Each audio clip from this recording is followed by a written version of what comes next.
their Royal Highnesses, the Duke and Duchess of Sussex, are, well, they are still Royal Highnesses, but they're not supposed to use that HRH title since they became non-working royals and moved to the United States for that private life that they have so craved. So why is it then that the HRA title was glimpsed on notepaper used by Meghan Markle in the latest podcast broadcast on YouTube? Let's talk to Angela Levin, who's a royal biographer and joins us now. Good afternoon to you, Angela. Hello. Thanks for joining. So what was the exact deal about the status of their... They kept their royal titles. I mean, he is a royal prince, he is a duke, she's a duchess. What was the agreement with Buckingham Palace, as far as we know, when they left the palace? Well, the Queen, the late Queen, wanted it good enough so they could go in a dignified way. So she didn't take away the... very much, but they wanted this not to be used because you cannot be a royal and use it for commercial gain. That's the key thing. Because Diana had her HRH taken away, didn't she? And there was a lot of criticism of the palace for that. Yes. Because she was the mother of the future king. Yes, but she didn't want to be anything with royals. She was very pleased to lose it, actually. Oh, really? And she was not to have police looking after her. So she wanted to get away and live a different life. So that's not quite the same thing. Right. But this was about sort of when they did the big, Megxit and left the country, they were going to be, again, live a private life. That hasn't worked out quite as well as many of us would have hoped, certainly on our side of the Atlantic. But I mean, they still use the Duke and Duchess titles, don't they? So what's the difference using the HRH? I mean, look, you know me, I'm a Republican. I don't think anyone is a Highness above me or a Majesty above me. I don't, no one's below me, no one's above me. We're all equal. But what's the significance of the HRH? Well, there's loads and loads of duchesses around the place, but they're not people who are royals, right, who actually work for the royal family. It's quite simple. Right. And that's what they agreed to. And they were very pleased about it because Harry didn't want it anyway. But now, in an extraordinary way of doing it, she did it on a card, delivering to her friend lots of food. Oh, yeah.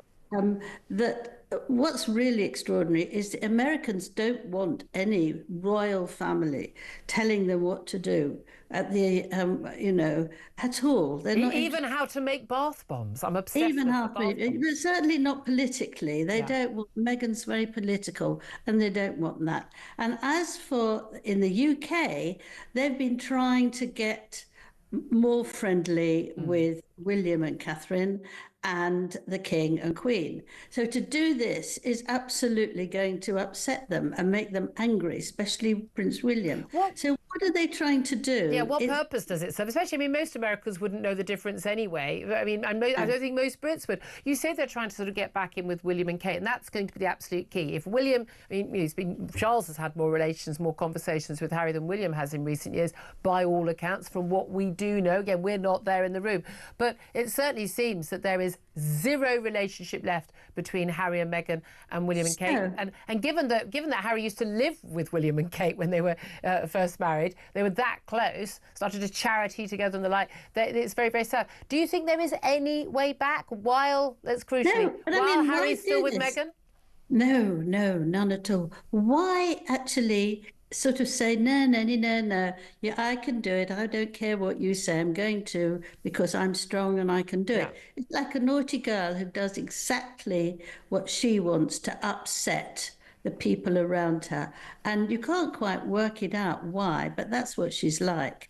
She has to win and she's full of revenge. So this is what she's doing, which actually is a very bad thing because it's not going to get her anywhere. As you say, lots of people couldn't care less, but the family that she's attacking do care a lot. It's very important. These protocols matter to them. Can I ask you also, look, I mean, the sort of the hatred of Meghan, the criticism of Harry, I mean, they've never some of the accusations against the royal family, they've never actually done anything, been accused of, a crime or anything. Now, I know he's always denied it, but Prince Andrew was actually accused of basically, having sex with a 17-year-old girl on 3 occasions when she was being trafficked by, a convicted child trafficker, Jeffrey Epstein.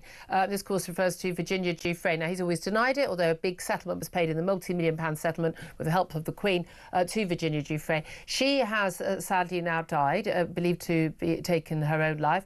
Obviously, a very troubled soul, as it would often be the case, we know, with women who have gone through this in their teenage years.